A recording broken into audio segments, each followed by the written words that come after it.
There is a specific field in Holmes County, Ohio, that has not received a single drop of fertilizer in over 200 years. No nitrogen, no phosphorus, and yet, when the harvest comes in, it produces more food per acre than the commercial operations surrounding it. The commercial farm next door spends roughly $400 an acre on chemical inputs every single spring, just to keep pace with a field that runs entirely on $0 soil. If you pick up a handful of that Amish soil, you notice something immediately. It doesn't smell like dirt, and it doesn't smell like chemicals. It smells alive. That scent is actually the byproduct of specific living organisms working actively just below the surface. The Amish maintain a biological system that has been building topsoil for 500 million years, an efficiency that synthetic fertilizer was specifically designed to hide.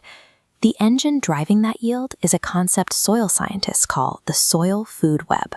At the center of this web are vast fungal networks known as mycorrhizae.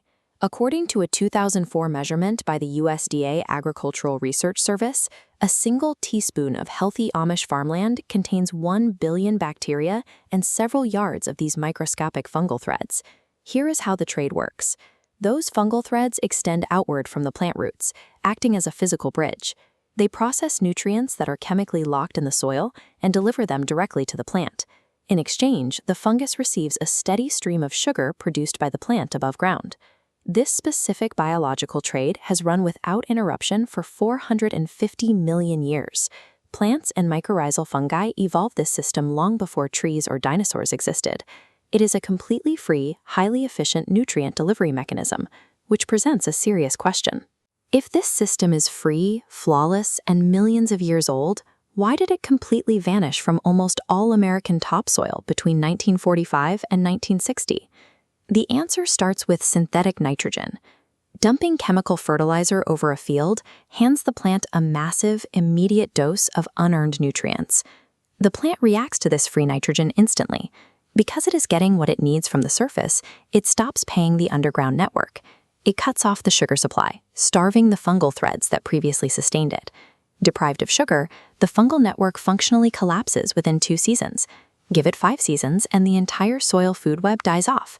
The plant is left isolated, completely dependent on the artificial chemical drip. It operates exactly like taking a painkiller for a broken bone. You mask the immediate symptom, but the underlying structure stays broken. And every year, the required dose goes up as the biological system decays further. Modern chemical fields represent a sterile substrate, a substrate that requires a continuous purchase order just to sustain a crop. This destruction was an economic calculation rooted in the Haber-Bosch process. That is the exact chemical mechanism the United States used to manufacture explosive munitions during World War II. When the war ended, the massive chemical plants producing these nitrogen explosives suddenly lost their primary customer. They faced immediate bankruptcy. To maintain their revenue, the industry executed a massive pivot. They took their explosive nitrogen, rebranded it as synthetic fertilizer, and designated the American farmer as their permanent peacetime consumer base. Widespread chemical adoption transformed wartime explosives into a permanent agricultural dependency, keeping weapons factories profitable in times of peace. Once the factories secured their new market, the government narrative aligned with the product. By 1950, USDA extension offices began issuing official language telling farmers that maintaining biological soil was unscientific and inefficient.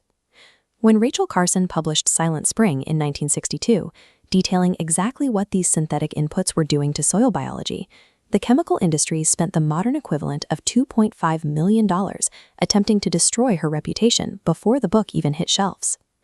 The suppression continued for decades. In 2004, the USDA's own Agricultural Research Service published a manual explicitly proving that synthetic fertilizers collapse fungal networks. That research program was quietly defunded the very next year. Then, in 2012, the EPA drafted a proposal to classify biological soil inoculants, the exact living microbes that heal dead dirt, as non-standard agricultural inputs. This would have required commercial registration to use them. That proposal would have criminalized the free sharing of microbial cultures between farms.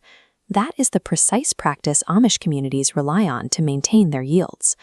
Over 70 years, corporate and government entities worked in tandem to financially and legally bury biological farming, protecting a multi-billion-dollar chemical monopoly. Today, the independent data is entirely unambiguous. In 2021, Nature Plants published a massive meta-analysis covering 6,000 field trials across 50 countries. This chart shows the results of biological soil management. When farmers reintroduce fungal inoculation, crop yields increase by an average of 27%, while the requirement for synthetic fertilizer drops by up to 40%.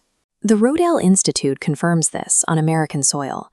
Their farming systems trial, running for 44 years, proves that after a 5-year transition period, biological systems match or exceed conventional yields with absolutely zero purchased inputs. That word, zero, represents a $50 billion annual loss to the chemical companies, currently dictating agricultural policy in Washington. The Amish fields serve as a living control group, 450 million years of unbroken biology that successfully ignored the chemical transition of 1947. The recovery process to get your dirt back to living soil is highly specific, but cheap. 3 inches of finished compost, a basic biological inoculant, and 2 strict seasons of zero synthetic chemical use. Your dirt is not irreparably broken. The original biological network is dormant, starved, and waiting. The moment you stop poisoning it, the living ground rebuilds itself. Drop your state in the comments and tell me what you're growing: a garden, a homestead, or a commercial farm, and how long you've used synthetics. I want to give you a specific recovery timeline for your soil type. If you want to pull apart the corporate structures burying real agricultural science, subscribe. Next, we investigate the Amish seed saving system that yields plants 40% more disease-resistant than commercial seeds, and the 30-year corporate plot to make it illegal.